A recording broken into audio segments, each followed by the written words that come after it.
What is up? Welcome back to another episode of the Constructive Liberty Podcast. I'm trying something out a little different this morning. Yes, I'm live streaming again, which I've done plenty of times, but I'm actually going live quite early in the morning for most people, 6 o'clock a.m. And the reason for that is typically my podcasts are recorded in the middle of the day on Wednesday. Wednesday is my content creation day.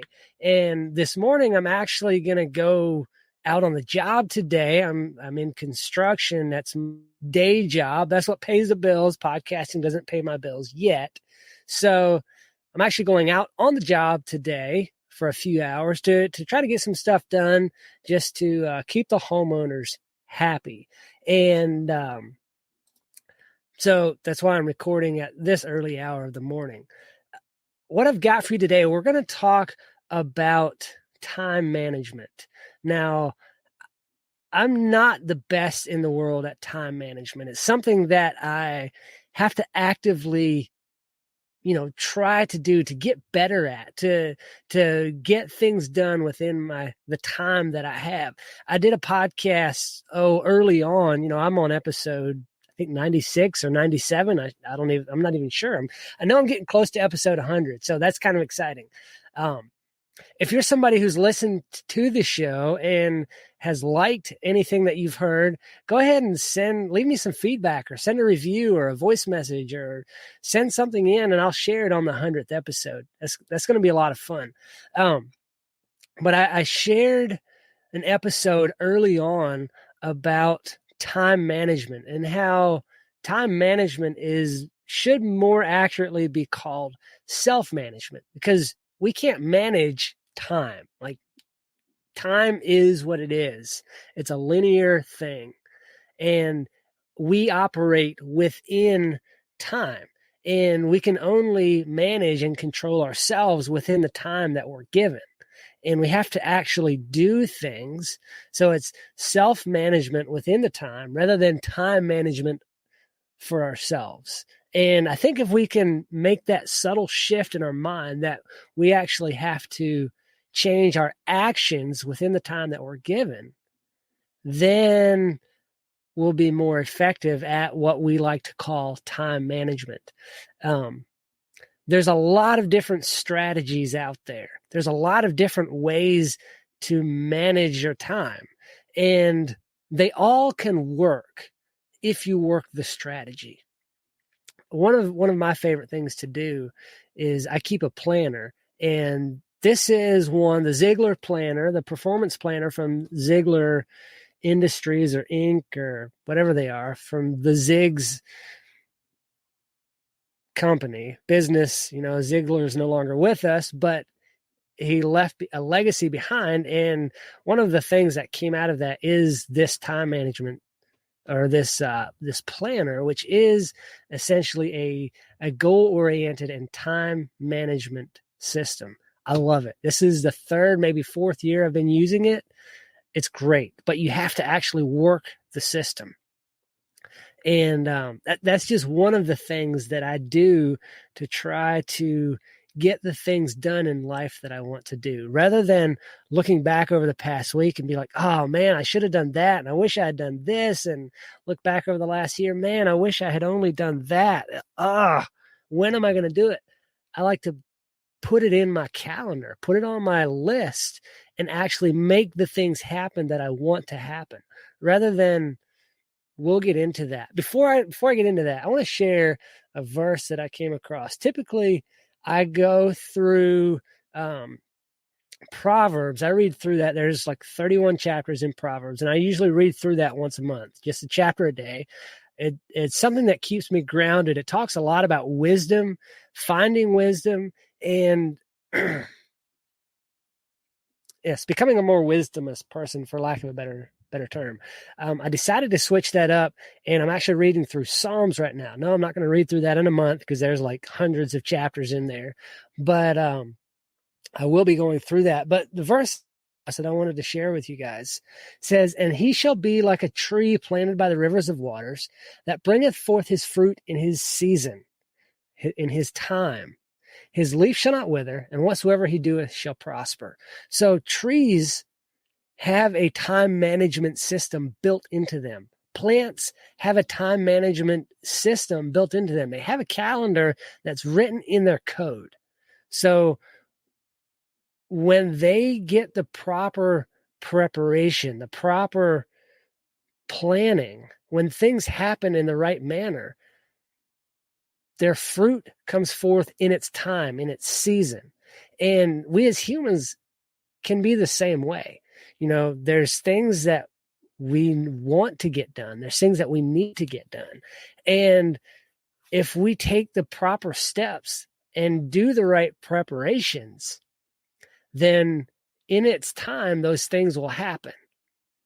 So if you want to be like a tree planted by the rivers of water and bring forth your fruit in your season, or get the things done that you want to get done in the proper time, you actually have to plan it and work the plan. I want to share a quote with you as well. And here we go. This is from Andy Warhol and the philosophy of Andy Warhol, an autobiography. They always say time changes things, but you actually have to change them yourself. And that goes right along with what I said earlier about managing yourself. It's a self-management rather than time management. If we can make that shift and realize that we actually have to change the things. Time doesn't change things. Things change things. Time just is. Things act within time frames. I'm not going to go into physics and all of that. They'll bend your mind, literally, like make you go mad trying to understand how they think time is a circle or a wave. It's a lot easier if you look at time as a linear thing. You start here, you end here. That's how things have been throughout history and will be for the foreseeable future. If you can understand that you start here and you move through that till you reach an end date, then you need to act along that timeline, because once that time passes, you don't get it back. My year 35 is gone. I don't get to do things in year 35 anymore. There's things I wish I had done. It's not going to happen because I'm past that. I'm more than halfway through year 36, I think. Something. Maybe I'm turning 36 this year. I don't know. So I got to make stuff happen in my year 35. I don't even remember. I think I'm 35 or 36. Anyway, my past years are gone. I'm not going to be able to do things in those years anymore. I have to do them in that time, in that season.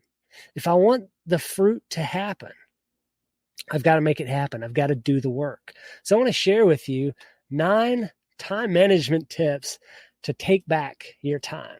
I got to move this thing. There we go. Stop wasting your time. So time is a great equalizer, okay? No matter who you are, you've got 24 hours in a day. We look at people who get so much stuff done and we're just like amazed, like, whoa, how do they do so many things?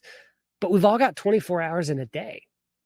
See, for too many of us, though, those hours are already spoken for. You've got sleep, you've got your family, you've got work, and maybe a little socializing, and then some TV, and then some scrolling TikTok or Facebook or whatever, what have you. There's not much time left after that. So it's really important that we use that time well so that the fruit that we talked about from Psalms 1 verse 3 can come forth in its season, so that that fruit can be created or grow in its time. It's important we use our time well. 9 tips to help you avoid wasting your time. The first one is probably the hardest one for most people. I know it's really hard for me. Tip number 1, stop saying yes when you want to say no. Okay? So do you ever find that you take on more than you can handle? Like your plate is just overloaded. If you can say no just a little more often, it would help out with that. So it's really good to or a team player, but you don't have to take on everything that someone else asks of you. When we give of our time to do somebody else's work or to make their problem our problem, we lose that time somewhere else in our life. It's good to help people out. We need to do that. But sometimes you just have to say no. Number 2, focus on one major task each day. There's a lot of different time management systems out there. My good friend Nicole Sauce uses my 3 things method. She lays out 3 things that need to get done each day, and no more things. Like, can't do any more than 3 things. Can't lay it out at all. Put 3 things on your list and then get those done. Tim Cook, Toolman Tim Cook, you should go follow him. He puts out some great content over at the Toolman Tim's workshop. He does, I think he calls it the 5-4-3 method or the 3-2-1. I'm not sure, where he lays out kind of like the rocks method. You fill out, you write in your one major task for the day. Let's just say, call it the 1-2-3 method. One major task for the day, 2 smaller tasks for the day, and then 3 really small things that you need to get done that day. And you just work those things. But and all of those things work. But if you just focus on one major task for each day, like for me, that major task could either be recording this podcast today, or it could be going and installing the backer board for the tile job that I need to do. I can have different, I can do more than one thing each day. I can have different things that I'm going to do, but make one thing your focus. This one thing shall get done, schedule it in, and let the other things that you need to do fill in the gaps. So focus on one major task each day. And I'm not saying only do one thing per day, but it's like walking through the dark of night and you're stumbling through the woods, but you see a light out there through the trees that you're trying to reach. That's your guiding light.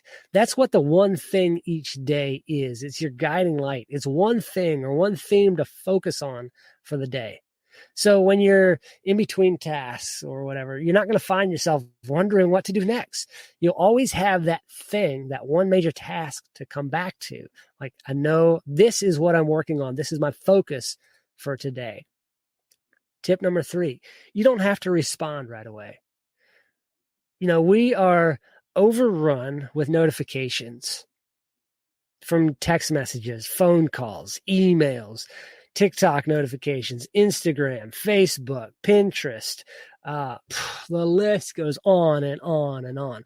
I have actually turned off most of my notifications on my phone. I actually have to open the app to see if there's any notifications there. Very few of my apps have permission to notify me of anything, even if it's sending a message. So we need to realize that those apps, those people that access us on those apps, can't control our lives. We have to control that. If you're waiting on something specific and time sensitive, like an email, that's one thing, okay? Go check it out, go take care of it. But, if somebody just randomly calls you or emails you, or the Facebook notifications, those things can wait. Schedule time in for that. Like, okay, at noon, I'm going to take 10 minutes or 15 or 20 minutes, however long you need to schedule in to take care of those things. Then you're not taking 5 minutes 15 times a day, wasting time on those things. You're batching it all at once. Number 4, figure out your time-wasting triggers. So we all have triggers that almost always lead to us wasting time. I do. If you work in an office environment, which I don't, but if you do, they often have a coffee station. And sometimes when you go down to get coffee, your coworker's there and you start catching up, and next thing you know, it's 30 minutes later and you've wasted all that time that you needed to be working on that important project. For me, it might be, I'm tired and I need to have a break and sit down and drink a glass of cold water. Next thing you know, it's 35 minutes later and I've been, watching YouTube, or scrolling down TikTok or Facebook feed or whatever. There's little triggers like that, and we have to know what they are so that we can catch them. Sure, go get coffee. Sure, chat with your friend a little bit, but don't let it steal your time. Be conscious of the time that it's taking. Number 5, make time for self-care. Doing things that are important for your mental and physical health is not a waste of time. So it seems counterintuitive to take time for yourself to save time. Instead of meditating or having your devotions or going for a run, we think it'd be more productive to go get stuff done. But if we're all right, I screwed up. I messed up. I was recording live through StreamYard, and I took myself off the screen, forgetting that it mutes your audio as well. So now I need to fill in that time and tell you the last 4 time management tips. So what I was saying was that instead of, taking the time to care for ourselves, we get burnt out because we are not physically, mentally, spiritually, emotionally healthy. So taking time for your self-care means that you use your time more effectively in the long run, right? We've got to do that. Tip number 6 is to get organized. How much time do you waste looking for something that you misplaced? How about, digging around in the cupboard or digging around in your desk to find the things? My desk is not the model of organization. So if you can put things in a logical place, where it's going to be easy flow, easy access for you for next time, that saves you so much time. Tip number 7 is stop scrolling. Okay? We get caught up in the doom scroll.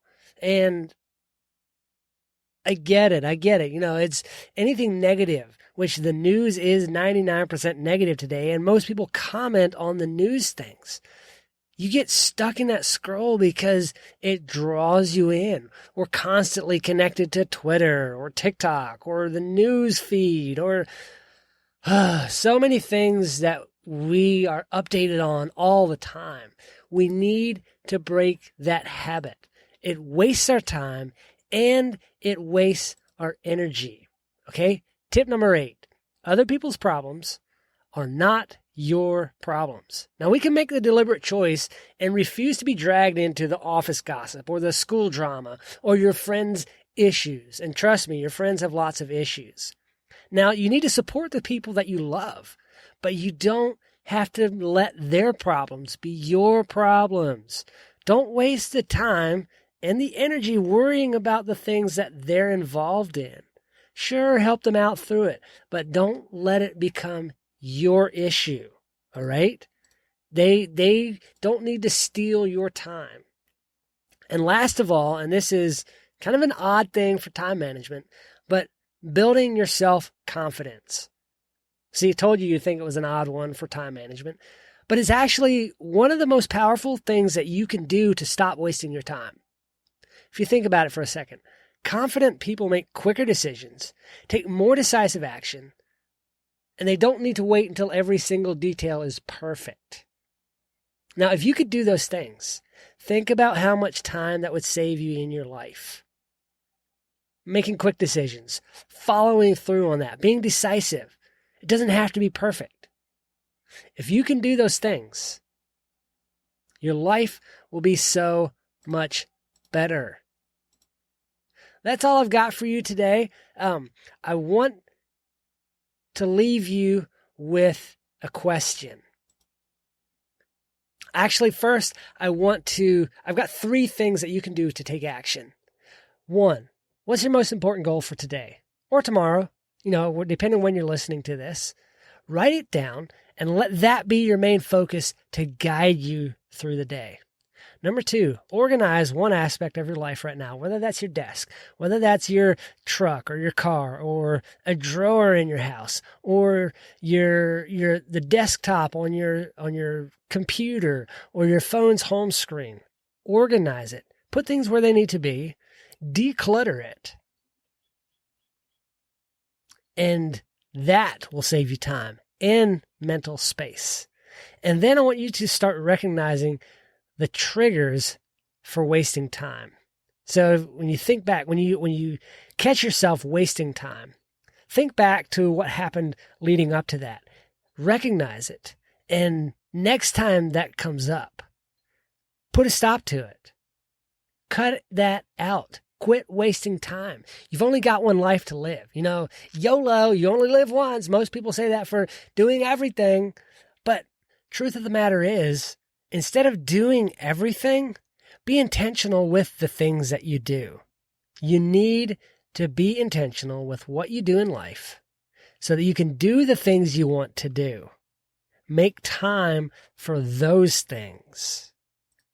So that's all I've got for you today, those 9 time-saving tips.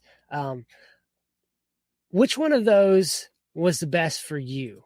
Like, a lot of those I need to do better at. Most of those I could be much better at. Some of those I'm like really bad at. Which one of those was the best for you? And then I'm going to send this out in my email as well when I send the email for the daily show. But the question of the week is, what do you wish you had more time to do?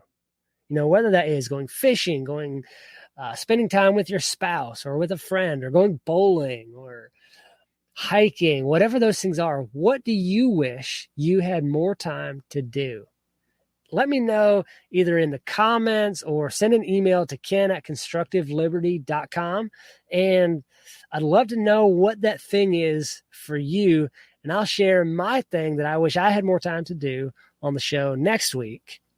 And as always, you can do whatever you want in life, but whatever you do, do good work.